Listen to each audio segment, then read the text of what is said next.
مصطفى مصطفى منبع للصفا سيد الأنبياء مشعل في الوفا كان في عطفه لليتامى دفاع.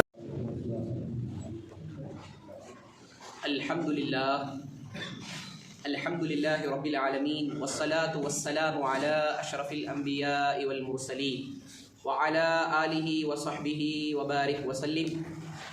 أما بعد فقد قال الله تبارك وتعالى في كلامه القديم وهو أصدق الصادقين. فأعوذ بالله من الشيطان الرجيم. بسم الله الرحمن الرحيم. سبحان الذي خلق الأزواج كلها مما تنبت الأرض ومن أنفسهم ومما لا يعلمون وآية لهم الليل نسلخ منه النهار فإذا هم مظلمون والشمس تجري لمستقر لها ذلك تقدير العزيز العليم والقمر قدرناه منازل حتى عاد كالعرجون القديم لا الشمس ينبغي لها أن تدرك القمر ولا الليل سابق النهار وكل في فلك يسبحون وآية لهم أنا حملنا ذريتهم في الفلك المشحون وخلقنا لهم من مثله ما يركبون وإن نشأ نغرقهم فلا صريخ لهم ولا هم ينقذون إلا رحمة منا ومتاعا إلى حين. صدق الله العظيم وصدق رسوله النبي الكريم ونحن على ذلك لمن الشاهدين والشاكرين والذاكرين والحمد لله رب العالمين. معزز سامعین اکرام، اللہ تعالیٰ کا بے انتہا فضل و کرم ہے، اس کا کروڑ احسان ہے کہ رب ذوالجلال نے ہمیں اپنے پیارے حبیب حضور اکرم نور مجسم شفیع معظم جناب محمد رسول اللہ صلی اللہ علیہ وسلم کی امت میں پیدا فرمایا اور ہمیں آپ کا امتی ہونے کا فخر اور شرف عطا فرمایا. انشاءاللہ آج سورہ یاسین شریف کی آیت نمبر 36 سے لے کر 44 تک، آیت نمبر 36 سے 44 تک انشاءاللہ گفتگو ہوگی. اللہ رب العزت کی بارگاہ میں دعا ہے اللہ تعالیٰ مجھے حق بولنے اور ہم تمام کو حق سمجھنے کی توفیق عطا فرمائے. وما توفیقی الا باللہ علیہ توکلت و الیہ انیب. آئیے میں کچھ عرض کروں. حضور اکرم صلی اللہ علیہ وسلم کی بارگاہ میں غلامی کا ثبوت دیتے ہوئے ہدیہ درود و سلام پیش کریں. اللہم صلی علی سیدنا محمد وعلی آل سیدنا محمد وبارک وسلم. صلاۃ و سلام علیک یا رسول اللہ صلی اللہ تعالی علیہ وسلم. اللہ رب العزت ارشاد فرماتا ہے سبحان الذی خلق الازواج كلها مما تنبت الارض ومن انفسهم ومما لا يعلمون. پاک ہے وہ جس نے سب جوڑے بنائے زمین کی اگائی ہوئی چیزوں سے اور لوگوں سے اور ان چیزوں سے جنہیں وہ جانتے بھی نہیں ہیں. اس آیت مبارکہ میں اللہ رب العزت نے 3 چیزوں کا ذکر فرمایا.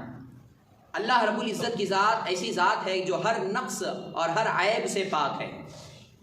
اللہ تعالیٰ شریک سے پاک ہے کہ اس کا کوئی شریک نہیں، اور اللہ رب العزت ہر قسم کے عیب سے، ہر قسم کے نقص سے اللہ پاک ہے. وہی پاک رب جس نے سب جوڑے بنائے.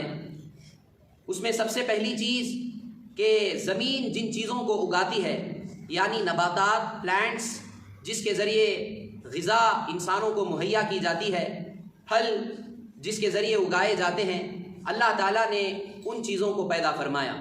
سب سے پہلے اس چیز کا ذکر ہوا. دوسری چیز جس کا ذکر ہوا کہ اللہ رب العزت نے ان کے نفسوں میں سے یعنی انسانوں ہی میں سے اللہ نے مرد اور عورت بنائے، میل فیمیل اللہ تعالیٰ نے بنائے. پھر اس کے بعد تیسری وہ اس مخلوق کا ذکر ہوا کہ جو انسان جنہیں جانتے بھی نہیں، انسان کے علم میں، انسان کے ادراک میں ہی وہ مخلوق نہیں ہے، اس مخلوق کو بھی اللہ تعالیٰ نے پیدا فرمایا ہے. ان 3 چیزوں کا ذکر اللہ رب العزت نے اس آیت میں بیان فرمایا اور اس طرف اشارہ فرمایا کہ اللہ رب العزت جو ہر قسم کے نقص اور عیب سے بری ہے، اس رب ذوالجلال نے تمہیں ان چیزوں سے پیدا فرمایا اور تمہارے لیے اتنی نعمتیں اللہ تعالیٰ نے پیدا فرمائی. تو اے لوگوں، جن مخلوقات کو تم جانتے ہو اور جن مخلوقات کو تم جانتے بھی نہیں، کسی کو بھی اللہ کا شریک نہ ٹھہراؤ.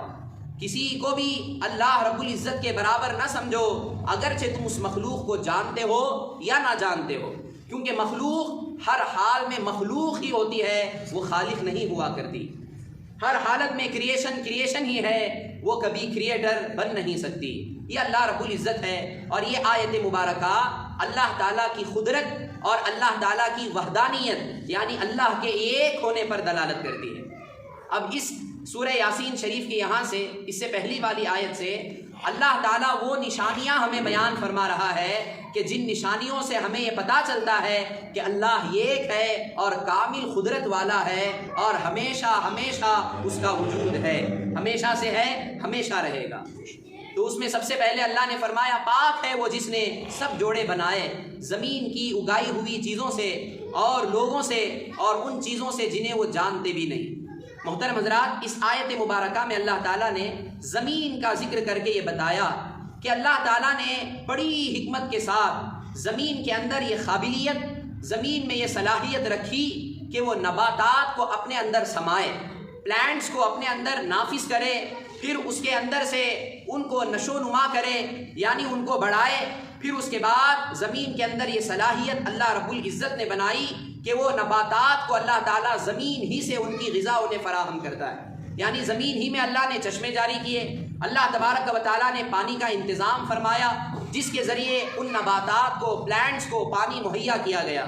صرف اتنا ہی نہیں، اللہ رب العزت نے زمین کے اوپر فضا میں ہوا کو پیدا کیا تاکہ جس سے پودوں کو، پلانٹس کو آکسیجن ملے۔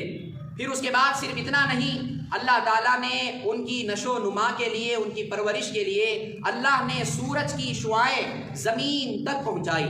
دیکھیے اللہ تعالیٰ کتنا علیم ہے، کتنا قدرت والا ہے، کتنا حکمت والا ہے، وہ جانتا ہے کہ زمین سے سورج کو کتنے فاصلے پر رکھنا ہے، اور زمین سورج سے کتنے فاصلے پر ہو تبھی وہ سورج کی شعاعیں زمین کو اور زمین والوں کو فائدہ پہنچا سکتی ہے، یہ وہی جانتا ہے۔ تو اللہ رب العزت نے سورج کی شعاعیں زمین تک پہنچائی، اور ان شعاؤں کی حرارت سے جو غلات ہوتے ہیں، جو غلہ اور پھل ہوتے ہیں، اسی حرارت کی وجہ سے قدرتی طور پر وہ پکتے ہیں۔ پھر اس کے بعد صرف اتنا نہیں، اللہ رب العزت نے چاند کی کرنیں مہیا کی، چاند کی کرنیں جو پڑتی ہیں جس کی وجہ سے غلہ اور پھلوں میں ذائقہ پیدا ہوتا ہے، ٹیسٹ پیدا ہوتا ہے۔ جو میوہ جات ہم کھاتے ہیں، جو پھل ہم کھاتے ہیں، جو اناج ہم کھاتے ہیں، ان کے اندر جو ذائقہ پیدا ہوتا ہے، اللہ رب العزت چاند کی کرنیں ان تک پہنچاتا ہے، ان کرنوں کی وجہ سے ان غذاؤں میں، ان پھلوں میں ذائقہ پیدا ہوتا ہے۔ صرف اتنا نہیں، اللہ رب العزت نے نباتات کی جو پیداوار سسٹم اللہ تعالیٰ نے بنایا، جب انسان اس پر غور کرتا ہے تو اس کو یہ کہنا پڑتا ہے کہ اللہ تعالیٰ نے یہ سب کچھ نظام جو بنایا، یہ سسٹم جو ہے نباتات کا، پلانٹس کا، یہ کوئی اتفاقی حادثہ نہیں ہے، یہ کوئی ایکسیڈنٹل ایکسیڈنٹ نہیں ہے، بلکہ یہ اللہ کا قائم کردہ سسٹم ہے، یہ اللہ تعالیٰ کا بنایا ہوا نظام ہے۔ کیونکہ جو چیز اتفاقی طور پر ہوتی ہے، ایکسیڈنٹل ہوتی ہے، وہ چیز مسلسل نہیں رہتی، وہ چیز کا کنٹینیویشن نہیں رہتا، وہ چیز ایک نہ ایک دن جا کر ختم ہو جاتی۔ جیسے مثال کے طور پر جو غیر فطری طور پر جنگلات میں ہریالی پیدا ہوتی ہے، وہ ہمیشہ نہیں رہتی، وہ ایک نہ ایک دن جب تک اس کا سیزن رہتا ہے وہ رہتی ہے، پھر اس کے بعد وہ خود بخود ختم ہو جاتی ہے، یعنی اس کا تسلسل نہیں رہتا۔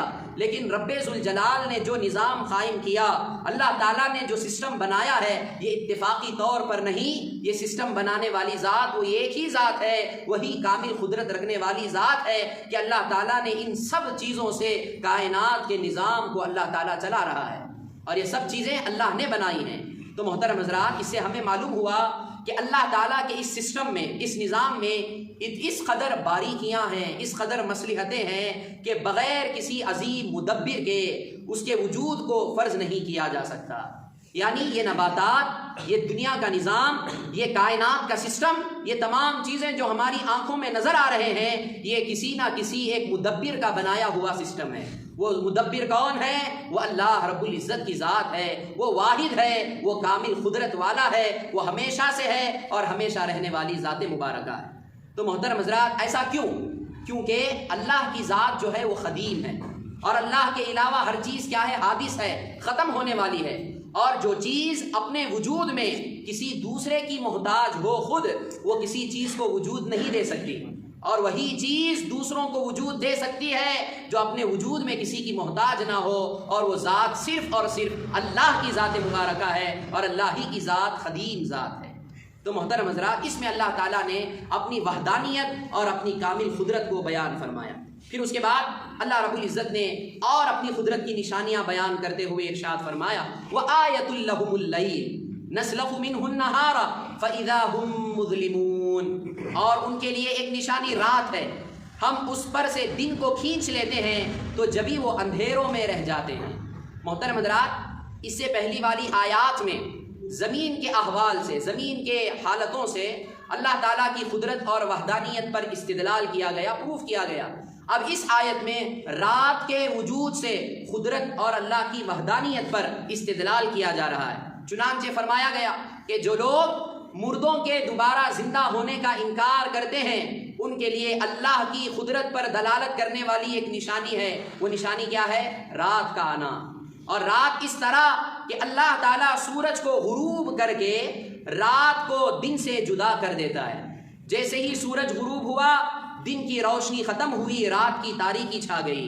اس کے بعد رات ایسی تاریک ہو جاتی ہے جیسے انتہائی کالی چیز پر اگر سفید لباس اڑا کر اس سفید لباس کو جیسے ہی اس کالی شے سے، اس کالی چیز سے نکال لیا جاتا ہے تو پھر وہ چیز کالی کی کالی ہی رہ جاتی ہے۔ تو اسی طرح اللہ رب العزت سورج طلوع کرنے کے بعد جب دن روشن ہوتا ہے، تو جب اللہ تعالیٰ رات کے ذریعے اس روشن دن کو تاریک میں بدل دیتا ہے جب سورج غروب ہوتا ہے۔ اسی لیے فرمایا گیا وَآیَةٌ لَهُمُ اللَّیْلُ، ان لوگوں کے لیے ایک نشانی، وہ کیا نشانی ہے؟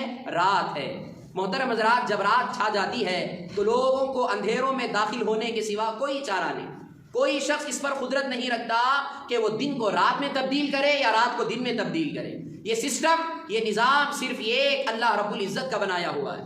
اب یہ اللہ کی وحدانیت پر سب سے بڑی دلیل ہے کہ جب سے دنیا قائم ہوئی ہے، جب سے دن رات بنے ہیں، دن جب رہتا ہے تو رات نہیں رہتی، رات جب رہتی ہے تو دن نہیں رہتا۔ تو یہ نظام اللہ کا بنایا ہوا ہے۔ اب یہ اس نظام کو کوئی چینج نہیں کر سکتا، اور اس نظام کو کوئی تبدیل نہیں کر سکتا، اور کوئی بگاڑ نہیں سکتا۔ یہ اللہ تعالیٰ کی وحدانیت اور کامل قدرت پر یہ بہت بڑی نشانی ہے۔ محترم حضرات، یاد رکھیں اللہ کی قدرت جو ہے وہ ذاتی ہے، کسی کی عطا کردہ نہیں ہے۔ تو اسی لیے اللہ نے فرمایا وَآیَةٌ لَهُمُ اللَّیْلُ نَسْلَخُ مِنْهُ النَّهَارَ فَإِذَا هُمْ مُظْلِمُونَ، اور ان کے لیے ایک نشانی رات ہے، ہم اس پر سے دن کو کھینچ لیتے ہیں۔ نسلخو کے معنی ہے ہم کھینچ لیتے ہیں۔ جس طرح جانور کے جسم سے چمڑے کو کھینچ لیا جاتا ہے تو چمڑے سے وہ محروم ہو جاتا ہے، اسی طرح جب دن سے رات کی تاریکی کو جب چھا جاتی ہے تو دن کا اجالا خود بخود چھن جاتا ہے، دن کا اجالا وہاں موجود نہیں رہتا، تو جبھی وہ لوگ اندھیروں میں رہ جاتے ہیں۔ پھر اس کے بعد اللہ تعالیٰ نے ارشاد فرمایا اور نشانی بیان کرتے ہوئے وَالشَّمْسُ تَجْرِي لِمُسْتَقَرٍّ لَهَا ذَلِكَ تَقْدِيرُ الْعَزِيزِ الْعَلِيمِ۔ سورج، سن جسے کہتے ہیں، عربی زبان میں سورج کو شمس کہا جاتا ہے۔ سورج اپنے ٹھہرنے کے وقت تک چلتا رہے گا۔ وَالشَّمْسُ تَجْرِي لِمُسْتَقَرٍّ لَهَا، اپنے ٹھہرنے کے وقت تک سورج چلتا رہے گا۔ یہ زبردست علم والے کا مقرر کیا ہوا ہے۔ اب یہ سورج جو چل رہا ہے، سورج جو اپنے پلیس میں، اپنی جگہ میں جو گھوم رہا ہے، یہ زبردست علم والے رب العزت کا مقرر کیا ہوا ہے۔ اسے کوئی روک نہیں سکتا، سورج کو کوئی تھام نہیں سکتا۔ سورج کیا ہے؟ یاد رکھیں، سورج کا ایک سسٹم ہے، ایک چال سے چلتا ہے۔ سردی کے موسم میں راتیں لمبی ہو جاتی ہیں اور دن چھوٹے ہو جاتے ہیں، گرمی کے موسم میں رات چھوٹی ہو جاتی ہے، دن لمبے ہو جاتے ہیں، دن بڑے ہو جاتے ہیں۔ ایک ایک سیکنڈ، ایک ایک منٹ کا فرق روزانہ ہوتا ہے۔ اگر غور کیا جائے اس نظام پر، اس سسٹم پر، کہ سورج جب روزانہ طلوع ہوتا ہے، سورج جب روزانہ نکلتا ہے تو کم سے کم چند سیکنڈ کا تو ضرور فرق ہوتا ہے۔ آپ حساب لگا کے دیکھیں، جب سے دنیا قائم ہوئی، جب سے اللہ تعالیٰ نے یہ نظام بنایا، سائنسدان بھی اس بات پر حیران ہیں کہ آج کا دن جو سورج جس منٹ پر، جس سیکنڈ پر نکل رہا ہے، آئندہ سال جب یہی دن آئے گا وہی منٹ بھی ہوگا، وہی سیکنڈ بھی ہوگا۔ یہ ایک سیکنڈ کی بھی تبدیلی نہیں آتی، کیونکہ یہ اللہ رب العزت کا بنایا ہوا سسٹم ہے۔ اس سسٹم میں کوئی تبدیلی نہیں کر سکتا۔ اس پر آج بھی سائنسدان حیران ہے کہ سورج کا جو نظام ہے وہ ایک چال سے چلتا رہتا ہے۔ تب اسی طرح یاد رکھیں کہ یہ نظام اللہ رب العزت نے مقرر کیا ہے۔ جب اللہ رب العزت نے اس نظام کو بنایا، اس سسٹم کو بنایا، تو اس سسٹم کو بنانے والا بھی ایک ہی ہو سکتا ہے، کیونکہ جب سے دنیا بنی سسٹم ایک ہی چل رہا ہے۔ کبھی ایسا نہیں ہوا کہ دن چھوٹا رات بڑی، اس کے برخلاف آج کا جو موسم ہے، موسم کے لحاظ سے دن بڑا رات چھوٹی ہوتی ہے، تو وہی موسم ہو تو دن چھوٹا ہو جائے رات لمبی ہو جائے، ایسا ہرگز نہیں ہوا اور نہ ہی ہو سکتا ہے، کیونکہ یہ اللہ کا بنایا ہوا نظام ہے۔ تو اسی لیے یہ سورج کا بھی ایک سسٹم ہے، اور سورج کیا کرتا ہے؟ روزانہ اپنی جگہ سے نکلتا ہے۔ یاد رکھے، ہر دن اس کی نکلنے کی جگہ الگ الگ ہوتی ہے، ہر دن اس کا پلیس الگ الگ ہوتا ہے، اور جہاں وہ ڈوبتا ہے، سورج غروب ہوتا ہے، تو سورج غروب ہونے کے بعد پھر اسے حکم دیا جاتا ہے کہ دوبارہ طلوع ہو جائے۔ اسی لیے آپ دیکھیں کہ کسی ملک میں سورج طلوع ہوتا ہے تو کسی ملک میں غروب ہو جاتا ہے، کسی ملک میں غروب ہوتا ہے تو کسی ملک میں سورج طلوع ہو جاتا ہے۔ یہ رب کا بنایا ہوا سسٹم ہے، یہ سورج ہے۔ پھر اس کے بعد اللہ تعالیٰ نے چاند کے تعلق سے فرمایا وَالْقَمَرَ قَدَّرْنَاهُ مَنَازِلَ حَتَّى عَادَ كَالْعُرْجُونِ الْقَدِيمِ، اور چاند کے لیے ہم نے منزلیں مقرر کی یہاں تک کہ وہ کھجور کی پرانی شاخ جیسا ہو جاتا ہے۔ چاند یہ اللہ رب العزت کی بہت بڑی نعمت ہے۔ چاند ہمارے لیے بہت بڑی نعمت ہے۔ چاند کا بھی ایک سسٹم ہے، اس کا بھی ایک نظام ہے۔ چاند ہم دیکھتے ہیں، جب پہلی تاریخ کو دیکھتے ہیں تو چاند بہت ہی چھوٹا نظر آتا ہے، جیسے دن بڑھتے بڑھتے جاتے ہیں تو چاند بڑھتا ہوا مکمل نظر آتا ہے۔ پھر جب 14ویں یا 15ویں تاریخ کے بعد کہ راتیں شروع ہوتی ہیں، پھر چاند جو ہے گھٹنا شروع ہو جاتا ہے، یہاں تک کہ مہینے کی جب 28ویں تاریخ آتی ہے تو 28ویں شب جب آتی ہے، اگر مہینہ 29 کا ہو تو چاند ایک رات چھپ جاتا ہے، اگر مہینہ 30 کا ہو تو چاند 2 راتیں چھپ جاتا ہے، نظر نہیں آتا۔ تو اللہ تعالیٰ نے چاند کے لیے 28 منزلیں مقرر کی، یعنی وہ 28 دن جب چاند طلوع ہوتا ہے، جب چاند نکلتا ہے، اس کی الگ الگ حالت ہوتی ہے۔ ہر دن وہ ایک ہی حالت پر نہیں ہوتا۔ چاند کو آپ غور سے دیکھیں، جو چاند کا علم رکھتے ہیں، ان چیزوں کو جانتے ہیں، تو وہ بخوبی اس کا علم رکھتے ہیں کہ چاند ہر دن الگ الگ حالت میں آتا ہے، اگر غور کیا جائے، کیونکہ اللہ رب العزت نے اس کا سسٹم ہی ایسا بنایا کہ چاند طلوع ہوتا ہے، شروع ہوتا ہے تو باریک سے شروع ہوتا ہے، بڑھتا چلا جاتا ہے، یہاں تک کہ جب چاند کی 14ویں تاریخ آتی ہے تو چاند مکمل ہو جاتا ہے۔ پھر جب اس کے بعد 14ویں تاریخ کے بعد چھوٹا ہوتا ہوتا 28ویں شب آتی ہے تو چاند بالکل مختصر ہو جاتا ہے۔ پھر اس کے بعد چاند چھپ جاتا ہے، یہ 1 رات چھپ جاتا ہے یا 2 رات چھپ جاتا ہے، پھر اس کے بعد چاند نظر آتا ہے۔ تو اسی وجہ سے ہمیں مہینے کی شروعات اور مہینے کے ختم ہونے کا پتہ چلتا ہے۔ اسی لیے حضور اکرم صلی اللہ علیہ وسلم کی بارگاہ میں لوگوں نے پوچھا یسألونک عن الاہلہ، اے محبوب صلی اللہ علیہ وسلم، آپ سے لوگ چاند کے بارے میں سوال کرتے ہیں۔ دوسرے پارے کی آیت ہے، اللہ رب العزت ارشاد فرماتا ہے، اے محبوب آپ سے لوگ چاند کے بارے میں پوچھتے ہیں کہ چاند کیا ہے، چاند کیوں آتا ہے، چاند کیوں طلوع ہوتا ہے، کیوں غروب ہوتا ہے، اس میں کیا حکمت ہے؟ تو اللہ رب العزت نے فرمایا قل، اے محبوب آپ فرما دیجئے، قل ہی مواقیت للناس، یہ لوگوں کے لیے اوقات کو بیان کرنے کے لیے آتا ہے۔ یہ دنیا میں جو بھی وقت متعین کیا جاتا ہے، جو بھی وقت مقرر کیا جاتا ہے اسلامی طریقے سے، شریعت کے لحاظ سے، وہ چاند ہی کی تاریخ پر منحصر ہوتا ہے۔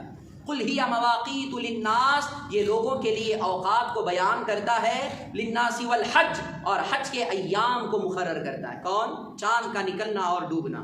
اور یہی جب چاند نکلتا ہے تو ہم چاند دیکھ کر مہینہ شروع کرتے ہیں، چاند دیکھ کر مہینے کا اختتام کیا جاتا ہے۔ تو یہ چاند اللہ رب العزت کی بہت بڑی نعمت ہے، اور اس میں یہ بھی حکمت ہے، یاد رکھیں کہ جب چاند 1 شب یا 2 شب کے غائب ہونے کے بعد نظر آتا ہے، کبھی ایسا نہیں ہوا کہ چاند کا جو نظام ہے، چاند کے نکلنے اور ڈوبنے کا جو سسٹم ہے، جب سے کائنات بنی ہے اس وقت سے لے کر اب تک اس سسٹم میں کوئی تبدیلی نہیں آئی، کوئی چینجز نہیں آئے، کوئی خرابی نہیں آئی۔ کبھی ایسا نہیں ہوا کہ چاند جو ہے 28ویں شب سے پہلے چھپ گیا ہو، اور کبھی ایسا نہیں ہوا کہ چاند 31 یا 32 راتوں کے بعد چھپا ہو۔ کبھی ایسا ہوا ہے؟ نہیں ہوا ہے۔ کیوں نہیں ہوا؟ کیونکہ یہ ایک اللہ رب العزت، یہ ایک بنانے والے کا نظام ہے، یہ ایک کائنات کو چلانے والے کا نظام ہے، یہ ایک کے علاوہ کوئی اور نہیں ہے، تبھی یہ سسٹم چل سکتا ہے۔ یہی بات ہے کہ یہ تمام چیزیں اللہ تعالیٰ کی وحدانیت پر دلالت کرتی ہیں۔ اسی لیے اللہ رب العزت نے، یاد رکھیں، کائنات جو اللہ نے بنائی، آسمان، زمین، چاند، سورج، یہ ساری کائنات جو اللہ نے بنائی ہے، اس میں عقل والوں کے لیے بڑی بڑی نشانیاں ہیں۔ یہ مخلوقات، یہ تمام چیزیں اللہ نے بیکار نہیں بنائی ہیں۔ ہم بے وقوف ہیں، ہم بے عقل ہیں کہ ہم ان چیزوں پر غور نہیں کرتے۔ حالانکہ اللہ رب العزت نے کلام مجید میں فرمایا، ان فی خلق السماوات والارض واختلاف اللیل والنہار لآیات لأولی الالباب، کہ بے شک آسمان اور زمین کی پیدائش میں، دن اور رات کے بدل بدل کر آنے میں عقل والوں کے لیے بڑی بڑی نشانیاں ہیں۔ لیکن ہم کیا ہیں، اس پر غور و فکر نہیں کرتے۔ اسی لیے یاد رکھیں، جو لوگ سائنس کا علم حاصل کرتے ہیں، اگر وہ اس نیت سے حاصل کرتے ہیں کہ ہمیں اللہ کی قدرت کا پتہ لگانا ہے، اللہ تعالیٰ کی قدرت کی نشانیوں کو ہمیں دیکھنا ہے، شریعت کے دائرے میں رہ کر اللہ تعالیٰ نے جو مخلوقات بنائے ہیں ان چیزوں پر ہمیں ریسرچ کرنا ہے، اس کا علم حاصل کرنا ہے، تو یہ بھی عبادت ہے۔ کب تک؟ جب تک وہ شریعت کے دائرے میں ہو۔ اسی لیے سائنسدان بننا یہ بھی بڑے کمال کی بات ہے۔ تو اللہ رب العزت نے فرمایا، وَالْقَمَرَ قَدَّرْنَاهُ مَنَازِلَ حَتَّى عَادَ كَالْعُرْجُونِ الْقَدِيمِ، کہ چاند کے لیے ہم نے منزلیں مقرر کی ہیں یہاں تک کہ وہ کھجور کی پرانی شاخ جیسا ہو جاتا ہے۔ یعنی جب چاند بڑھتے بڑھتے ایک دم مکمل ہو جاتا ہے، پھر اس کے بعد گھٹتے گھٹتے 28ویں شب جب آتی ہے تو چاند کی حالت کس طرح ہو جاتی ہے، جس طرح کھجور کی پرانی شاخ، پرانی ایک کمان کے جیسا، جس میں پیلازگی آ جاتی ہے، پیلا پن آ جاتا ہے، اس طرح چاند ہو جاتا ہے۔ کب؟ جب 28ویں شب آتی ہے۔ تو اس چاند میں بھی کیا ہے؟ اللہ رب العزت کے وحدانیت پر بہت بڑی نشانی ہے۔ پھر اس کے بعد اللہ رب العزت نے، یاد رکھیں، یہ جو نظام قائم کیا ہے، چاند جب نکلتا ہے، جب ڈوبتا ہے، اس کا بھی وہی سسٹم ہے جس طرح سورج کا ہے، کہ کس منٹ پر، کس سیکنڈ پر چاند کتنا طلوع ہوگا، کتنا بڑھے گا، یہ بھی طے ہے۔ اسی لیے چاند کا علم رکھنے والے کئی دنوں پہلے ہی یہ بتا دیتے ہیں کہ اتنے سیکنڈ پر، اتنے منٹ پر چاند نظر آئے گا، کیونکہ اللہ نے یہ نظام ہی ایسا بنایا ہے۔ یہ کوئی سائنسدان کا کمال نہیں، یہ اللہ کا بنایا ہوا قانون ہے۔ وہ لوگ قرآن ہی کے ذریعے، نظام شمسی ہی کے ذریعے، نظام قمری ہی کے ذریعے ان تمام علوم کو حاصل کیا کرتے ہیں۔ یاد رکھیں، ہماری اگر سواری ہو، ہم بھی سواری چلاتے ہیں، چاند بھی اپنی رفتار سے چلتا ہے، راستہ کتنا بھی صاف کیوں نہ ہو، ہم مکمل طور پر 100% یہ کہہ نہیں سکتے کہ اتنے منٹ پر، اتنے سیکنڈ پر ہم اتنے مقام پر چلے جائیں گے، ہم نہیں کہہ سکتے۔ اس کے برخلاف بھی ہو سکتا ہے، زیادہ بھی ہو سکتا ہے، کم بھی ہو سکتا ہے۔ کیوں؟ کیونکہ راستے میں کوئی بھی حادثہ پیش آ سکتا ہے، راستے میں کوئی بھی واقعہ پیش آ سکتا ہے۔ لیکن اللہ رب العزت نے جو یہ قانون بنایا، یہ جو سسٹم، نظام بنایا چاند کے چلنے کا، چاند کے پہلی تاریخ سے لے کر 28ویں شب تک یہ چاند کے جو چلنے کا سلسلہ اللہ نے بنایا، اس وقت سے لے کر آج تک بھی ایک سیکنڈ کا بھی اس میں فرق نہیں آیا۔ یہ اللہ رب العزت کا بنایا ہوا نظام ہے۔ تو محترم حضرات، اسی لیے یاد رکھیں، یہ اللہ رب العزت ہر چیز پر قادر ہے، اللہ تعالیٰ کامل قدرت والا ہے۔ جب یہ بات معلوم ہوئی تو یاد رکھیں، پھر اللہ رب العزت نے ارشاد فرمایا، لَلشَّمْسُ يَنبَغِي لَهَا أَن تُدْرِكَ الْقَمَرَ وَلَا اللَّيْلُ سَابِقُ النَّهَارِ وَكُلٌّ فِي فَلَكٍ يَسْبَحُونَ۔ سورج کو یہ طاقت نہیں کہ وہ چاند کو پکڑے، سورج بھی اپنی پلیس پہ چلتا رہتا ہے، چاند بھی اپنے مدار میں چلتا رہتا ہے۔ سورج کو یہ لائق نہیں، سورج کو یہ طاقت نہیں کہ وہ چاند کو پکڑ لے، اور نہ رات کو یہ طاقت ہے کہ وہ دن پر سبقت لے جائے۔ سبقت لے جانے والی ہے، اور ہر ایک اپنے دائرے میں تیر رہا ہے، گھوم رہا ہے۔ اب حضرات دیکھیں، سورج کب طلوع ہوتا ہے؟ دن میں طلوع ہوتا ہے۔ سورج کا نظام کیا ہے، سورج کا سسٹم کیا ہے کہ جیسے ہی دن ہو، یعنی سورج کے طلوع ہونے ہی سے دن شروع ہوتا ہے۔ اب جب تک دن رہتا ہے، سورج غروب ہوا، اب رات آ گئی، اب رات میں سورج کا وقت نہیں کہ وہ طلوع ہو۔ اب سورج کو چاند پکڑنے کی طاقت نہیں ہے۔ اللہ تعالیٰ نے یہ پلانٹ جو بنائے، اللہ تعالیٰ نے یہ جو سیارے بنائے ہیں، یہ اپنے اپنے دائرے میں چل رہے ہیں۔ اب دنیا میں لوگ، سائنسدان لوگ اتنی ترقی کیے کہ کچھ لوگ مصنوعی طور پر طیارے بناتے ہیں، اور وہ یہ جانتے بھی ہیں اور یہ اس کا علم بھی رکھتے ہیں کہ اتنی ہوا میں، اتنی اسپیڈ میں اسے ہم گھما سکتے ہیں۔ لیکن کبھی کبھار بسا اوقات ایسا بھی ہوتا ہے کہ کسی فنی خرابی کی وجہ سے، ٹیکنیکل پرابلم کی وجہ سے طیارے آپس میں ٹکرا جاتے ہیں۔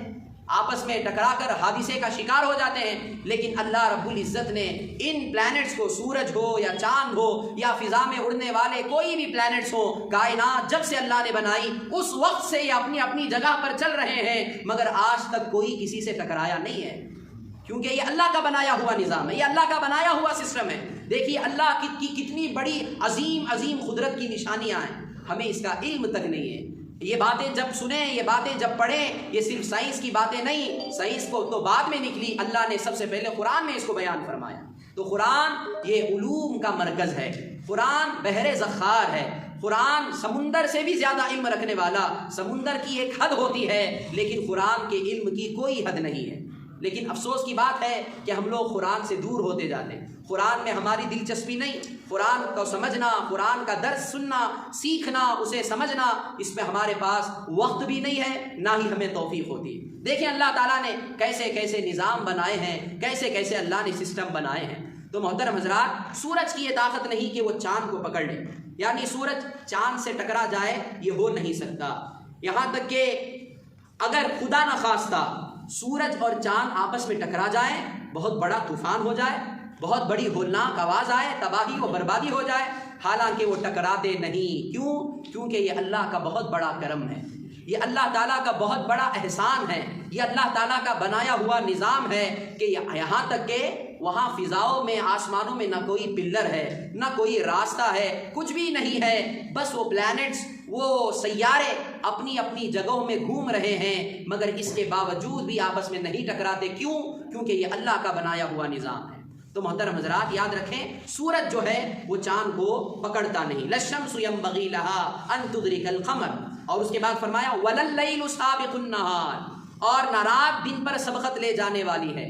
کبھی ایسا نہیں ہوا کہ رات کے بعد پھر رات آ گئی ہو، ایسا ہوا ہے؟ نہیں، رات آتی ہے تو پھر دن آتا ہے، دن آنے کے بعد پھر دوسری رات آتی ہے۔ کبھی ایسا نہیں ہوا کہ رات کے بعد پھر فوراً رات آ جائے، یا ایسا سسٹم کبھی خراب نہیں ہوا۔ جب سے اللہ نے دن اور رات کو پیدا کیا، اس وقت ہی سے یہ نظام ہے کہ رات کے بعد دن آتی ہے، پھر دن کے بعد رات کا وجود ہوتا ہے۔ ایسا نہیں ہوا کہ رات کے بعد فوراً رات آ گئی ہو، ایسا کبھی نہیں ہوا۔ 2 راتیں یا 3 راتیں ایک ساتھ آ جائیں، ایسا نہیں ہوتا، اس میں کوئی خلل نہیں آیا۔ دن کا وقت پورا ہونے سے پہلے رات آ جائے، یاد رکھیں 1 سیکنڈ بھی پہلے رات نہیں آ سکتی، 1 سیکنڈ پہلے دن غروب نہیں ہو سکتا۔ اب یہ کب سے ہے؟ جب سے اللہ نے یہ نظام بنایا، اس وقت سے جس دن جتنا وقت دن کا ہوتا ہے وہی دن ہمیشہ اتنا ہی ہوتا ہے، نہ 1 سیکنڈ زیادہ ہوتا ہے، نہ 1 سیکنڈ کم ہوتا ہے، کیونکہ یہ اللہ کا بنایا ہوا قانون ہے۔ کیونکہ دن اور رات دونوں اپنے معین حساب کے ساتھ آتے ہیں اور جاتے ہیں، کوئی ان میں تبدیلی نہیں آتی، کوئی اپنے وقت سے 1 سیکنڈ نہ پہلے آ سکتا ہے، نہ 1 سیکنڈ پہلے جا سکتا ہے۔ سورج اور چاند میں سے کوئی، اسی طرح سورج اور چاند میں سے کوئی دوسرے کی شوکت کے حدود میں داخل نہیں ہوتا، یعنی نہ سورج رات میں چمکتا ہے، نہ چاند دن میں نظر آتا ہے۔ سورج رات میں چمکتا ہے؟ نہیں چمکتا۔ چاند دن میں چمکتا ہے؟ نہیں چمکتا۔ سورج کو چمکنے کے لیے دن ہونا اور چاند کو چمکنے کے لیے رات ہونا ضروری ہے۔ تو یاد رکھیں، یہ تمام نشانیاں جو اللہ نے بنائی ہیں، اس سے بیان کرتے مفسرین، یہ اس بات کی بڑی واضح دلیل ہے کہ اسے چلانے والا موجود ہے۔ اللہ موجود ہے، وہ ہمیشہ سے ہے، ہمیشہ رہے گا، اور وہ واحد ہے۔ وہ کتنے ہیں؟ وہ ایک ہے۔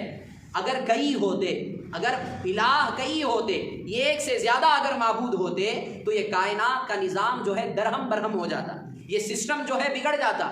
کوئی چاہتا کہ میں اپنے حساب سے چلاؤں، دوسرا چاہتا کہ میں اپنے حساب سے چلاؤں۔ جب ایک چکی 2 لوگ نہیں چلا سکتے، ایک چکی 2 لوگ نہیں چلا سکتے، تو یہ ساری کائنات 2 لوگ کیسے چلا سکتے ہیں؟ یعنی ایک بڑھیا سے کسی نے اللہ کی وحدانیت پر دلیل مانگی، تو بڑھیا نے ایک چکی چلا رہی تھی، تو بڑھیا نے کہا یہ چکی ہی سب سے بڑی دلیل ہے، کیونکہ جب میں اسے اکیلی چلاتی ہوں تو یہ میرے حساب سے چلتی ہے اور صحیح چلتی ہے۔ میں اس طرف بیٹھوں اور کوئی شخص دوسرا اس طرف بیٹھ جائے، اگر اسے چلائیں تو کیا چکی چلے گی؟ پوری درہم برہم ہو جائے گی، بگڑ جائے گی۔ اسی طرح کائنات کا جو نظام ہے، یہ چلانے والا ایک ہی ہے، وہ کامل قدرت والا بھی ہے اور بے انتہا علم رکھنے والا ہے۔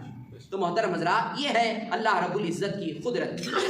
محترم حضرات، یہاں پر ایک بات یہ بھی یاد رکھ لیں یہاں پر جو سیارے بنائے جاتے ہیں دنیا میں، راکٹس بنائے جاتے ہیں، پلینز بنائے جاتے ہیں، جو کچھ بھی چیزیں بنائے جاتے ہیں، بنا کر اپنی اپنی جگہوں میں اڑائے جاتے ہیں، گھمائے جاتے ہیں، اس کا طریقہ بھی سائنسدانوں نے نظام شمسی یعنی سورج کے سسٹم سے اور کائنات کے نظام کو دیکھ کر انہوں نے سیکھا کہ اتنی تیزی کے ساتھ اگر کوئی سیارہ، پلانٹ یا راکٹ گھمایا جائے تو وہ گرے گا نہیں۔ یہ سائنسدانوں نے نظام شمسی ہی سے اس کو حاصل کیا، اللہ تعالیٰ کے بنائے ہوئے سسٹم ہی سے انہوں نے اس چیز کو سیکھا، لیکن اس کے باوجود بھی بسا اوقات ان کی بنائی ہوئی پلانٹس یا طیارے، یہ بسا اوقات ایسا ہوتا ہے کہ فنی خرابی کی وجہ سے وہ حادثے کا شکار ہو جاتے ہیں۔ تو محترم حضرات، جب یہ چیز معلوم